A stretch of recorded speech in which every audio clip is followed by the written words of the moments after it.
தந்தி தொலைக்காட்சி நேயர்களுக்கு வணக்கம். நல்லதை சொல்வோம், நல்லதை செய்வோம், நல்லதே நடக்கும்.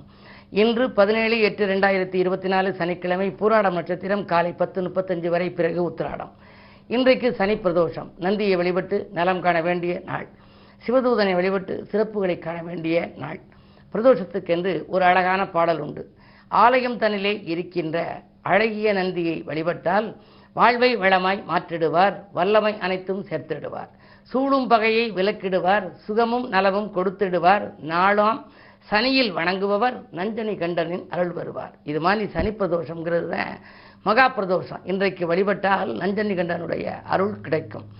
நந்தியை வணங்கும் மாந்தர்க்கு நலமும் வளமும் கிடைத்திடுமாம், சிந்தனை வெற்றி பெற்றிடுமாம், சிறப்புகள் அனைத்தும் சேர்ந்திடுமாம், கொந்தளிக்கின்ற உள்ளங்கள், மனம் கொந்தளிக்கிறாள், அப்படி கொந்தளிக்கின்ற உள்ளங்கள் கொடுக்கும் வரத்தால் மாறிடுமாம், வந்தனை செய்வோம் நந்தியினை, வளர்ச்சியை காண்போம் எந்நாளும்னு ஒரு பாடல் உண்டு. எந்த நாளும் வளர்ச்சி காண வேண்டுமானால் நந்தி வழிபாடு வேண்டும். இந்துக்களுடைய நம்பிக்கையே நந்தி வழிபாடும் செந்தி வழிபாடும் நன்மை தரும். பிரதோஷம்னா நந்தியை வழிபடணும், அமாவாசை அப்படின்னா முன்னோர்களை வழிபடணும், பௌர்ணமினா செந்தியை வழிபடணும். செந்தி வழிபாடும் நந்தி வழிபாடும் சிறப்பான வாழ்க்கையை அமைத்து கொடுக்கும். அதில் பிரதோஷத்தில் மகா பிரதோஷம்னு சனிக்கிழமை வர்றதுனால இன்றைக்கு ஒரு நாள் கும்பிட்டாலே ஓராண்டுக்கு நமக்கு நல்ல பலன் கிடைக்குமா.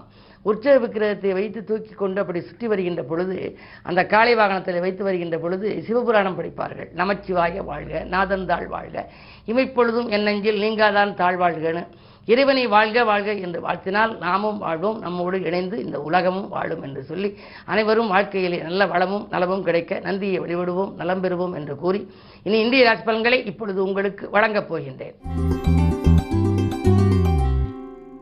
மேசராசி நேயர்களே, இன்று நன்மைகள் நடைபெறுகின்ற நாள். இன்றைக்கு பணப்புழக்கம் உங்களுக்கு நன்றாகவே இருக்கிறது. உங்களுடைய ராஜநாதன் செவ்வாய் குருவோடு இணைந்திருக்கிறார். விரையாதிபதி குருவாக இருந்தாலும் கூட அவரோடு இணைந்திருக்கின்ற பொழுது தேவைக்கேற்ப பணம் வந்து கொண்டே இருக்கும். செல்வநிலை உயர சிநேகிதர்களும் உங்களுக்கு வழிகாட்டுவார்கள். புதிய முயற்சிகளில் வெற்றி கிடைக்கும். வாடிக்கையாளர்கள் உங்களுக்கு தொழிலை அதிகரிக்கலாம். இன்று 6லே கேது இருப்பதனாலே உத்தியோகம் சம்பந்தமாக நீங்கள் ஏதேனும் புது முயற்சி எடுத்தால் அதில் உங்களுக்கு அனுகூலங்கள் உண்டு. ரிஷபராசி நேயர்களே, உங்களுக்கெல்லாம் இன்று சந்திராஷ்டமம். மாலை 4:26 வரை சந்திராஷ்டமம். அதற்கு மேல் உங்களுக்கு நன்மைகள் கிடைக்கும் என்றாலும் காலை நேரத்திலே மனக்குழப்பம் அதிகரிக்கும். எதையும் திட்டமிட்டு செய்ய இயலாது. சேமிப்புகள் கொஞ்சம் கரையலாம். வாங்கல் கொடுக்கல்களில் ஏமாற்றங்களை சந்திக்க நேரிடும். மற்றவர்களை நம்பி எதுவும் செய்ய முடியவில்லையே என்று கவலைப்படுவீர்கள். இறை வழிபாடும் நந்தி வழிபாடும் இனிமை தரும். மிதுனராசி நேயர்களே, உங்களுக்கெல்லாம் மாலை 4:26க்கு மேல் சந்திராஷ்டமம். காலை நேரம் கலகலப்பாக இருக்கும், மாலை நேரம் சலசலப்பாக இருக்கும். பொதுவாகவே 4:26க்கு மேல் சந்திராஷ்டமம் வருகிற நேரத்திலே அருகில் இருக்கும் ஆலயம் சென்று நந்தியை வழிபாடு செய்யுங்கள். சனி பிரதோஷம் என்பதனாலே இனிக்கும் காரியங்கள் ஏராளமாக இல்லத்தில் நடைபெறும். ஏனென்றால் பிரதோஷ வழிபாடு உங்களுக்கு பெருமை சேர்க்கும். ஆனால் அதிகாலையில் உங்களுக்கு எதிரிகளின் தொல்லை அதிகரிக்கும். லாப நோக்கத்தோடு பழகியவர்களை இனம் கண்டு கொள்வீர்கள். வளர்ச்சியில் தளர்ச்சி ஏற்படும். கொடுக்கல் வாங்கல்களில் கூட சிரமங்களும் சிக்கல்களும் வரலாம். ஒரு கடனை அடைக்க மற்றொரு கடன் வாங்கும் சூழல் கூட உண்டு. கவனம் தேவை. கடகராசி நேயர்களே, உங்களுக்கு அலைச்சல் அதிகரிக்கும் நாள். ஆதாயம் குறைவாகவே இருக்கும். அருகில் இருப்பவர்களின் அனுசரிப்பும் குறையும். வீண் வாக்குவாதங்களை தவிர்ப்பது நல்லது. தொழிலை விரிவு செய்ய வேண்டும் என்று நீங்கள் நினைத்திருக்கலாம், அது செய்ய இயலாத சூழலாக இருக்கும். கேட்ட இடத்தில் உதவிகள் கிடைக்காது. அஷ்டமத்து சனியின் ஆதிக்கம் இருப்பதால் நீங்கள் இன்று சனிக்கிழமை சனி பகவானையும் வழிபட வேண்டும், நந்தி தேவரையும் வழிபடுவது நல்லது. சிம்மராசி நேயர்களே, உங்களுக்கெல்லாம் இன்று 7ஆம் இடத்திலே சனி. வாழ்க்கை துணை வழியே சில பிரச்சனைகள் வந்து அகலும். விட்டு கொடுத்து செல்ல வேண்டிய நாள். அது மட்டுமல்ல, வீண் வாக்குவாதங்களை தவிர்ப்பது நல்லது. துணிவும் தன்னம்பிக்கையும் கொஞ்சம் குறைவாகவே இருக்கும். என்ன இருந்தாலும் புதன் 12இல் இருப்பதால் விரயங்கள் இருப்பதற்கேற்ற வரவும் உங்களுக்கு உண்டு. வருமானம் வந்தாலும் அந்த மரணமிடமே செலவாகிறதே என்று நினைப்பீர்கள். அரசியல் களத்தில் இருப்பவர்களுக்கு திடீரென பொறுப்புகள் மாற்றப்படலாம், மேலிடத்த நிர்பந்தத்தின் காரணமாக. எனவே எச்சரிக்கையோடு இருப்பது நல்லது.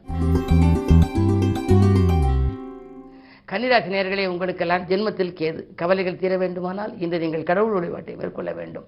அது மட்டுமல்ல, இடமாற்றங்கள், வீடு மாற்றங்கள், உத்தியோக மாற்றங்கள் பற்றிய சிந்தனை மேலோங்கும். கடிதம் உங்களுக்கு கணித தகவலை கூட தரலாம். என்ன இருந்தாலும் 9ஆம் இடத்தில் இருக்கும் குரு பகவான் உங்கள் ராசியை பார்க்கின்றார். எனவே பொன் பொருட்கள் வாங்குவதற்காகவோ அல்லது புதிய திட்டங்கள் திட்டுவதற்காகவோ இல்லத்திற்கு தேவையான விலையுந்த பொருட்களை வாங்குவதற்காகவோ நீங்கள் செய்த முயற்சிகள் கடைசி நேரத்தில் கைகூடலாம். உங்களுடைய ராசிக்கு 6ஆம் இடத்திலே சனி வக்ர இயக்கத்தில் இருக்கிறார். உத்தியோகத்தில் மட்டும் கொஞ்சம் உங்களிடம் ஒப்படைக்கப்பட்ட பொறுப்புகளை மற்றவர்களிடம் ஒப்படைக்க வேண்டாம். அதனால் வீண் வம்பு வழக்குகள் வரலாம் அல்லது மேலதிகாரிகளின் ஆதரவு குறையலாம். கவனம் தேவை. துலாம் ராசி நேயர்களே, உங்களுக்கு 8ஆம் இடத்திலே குரு, அஷ்டமத்தில் குரு இருக்கின்ற பொழுது அலைச்சல் அதிகரிக்கும், ஆதாயம் குறைவாகவே இருக்கும். எதை செய்ய நினைத்தாலும் உடனடியாக செய்ய இயலாது. நண்பர்களை நம்பி பயனில்லையே என்று கூட நீங்கள் நினைப்பீர்கள். என்ன இருந்தாலும் சனியும் வக்கரமாக இருக்கிறார் பஞ்சமஸ்தானத்தில். எனவே பூர்வ புண்ணிய ஸ்தானமும் வலுவிழந்திருப்பதனாலே பிள்ளைகள் வழியிலும் பிரச்சனைகளை தலைதூக்கலாம். எனவே வாங்கல் கொடுக்கலிலும் கவனம் தேவை. இன்று சனிக்கிழமை என்பதனாலே நந்தியை நம்பிக்கையோடு வழிபாடு செய்யுங்கள், நல்லது நடக்கும். விருச்சிக ராசி நேயர்களே, உங்களுக்கு இன்று வெற்றி செய்திகள் வீடு வந்து சேர்கின்ற நாள். குரு பார்வை இருக்கின்றது. குழப்பங்கள் அகலும், குதூகலம் கூடும், துணிவும் தன்னம்பிக்கையும் அதிகரிக்கலாம். வாங்கல் கொடுக்கல்களை திருப்திகரமாகவே இருக்கிறது. கல்யாண கனவுகள் நனவாகலாம். வீடு தேடி வந்த வரன் திரும்பி சென்றதே என்று கவலைப்பட வேண்டாம். அதே வரன் மீண்டும் திரும்பி வரலாம். குரு மங்கள யோகம் இருப்பதனாலே இல்லத்திலே மங்கள ஓசை கேட்கும் ஒரு சூழல் உண்டு. புதிய ஒப்பந்தங்கள் அடுக்கடுக்காக வரப்போகிறது. இந்த நாள் உங்களுக்கு ஒரு இனிய நாள். தனுசு ராசி நேயர்களே, உங்களுக்கு மாலை 4:26 வரை சந்திரன் இருக்கின்றார். எனவே அஷ்டமாதிபதி உங்கள் ராசியில் இருக்கின்ற பொழுது மனக்கவலைகள் அதிகரிக்கும். வேலையில் கூட பணிபுரியும் இடத்தில் பதட்டமாக இருக்க வேண்டாம். மேலிடத்தில் நிர்பந்தம் உங்களுக்கு கொஞ்சம் அதிகரிக்கலாம். உங்கள் திறமைக்குரிய அங்கீகாரம் கிடைக்காது. ஆனால் மாலை நேரத்தில் மகிழ்ச்சி அதிகரிக்கும். பயணங்களால் பலனுண்டு. குடும்பச் சுமை கூடுதலாக இருந்தாலும் சமாளித்து விடுவீர்கள்.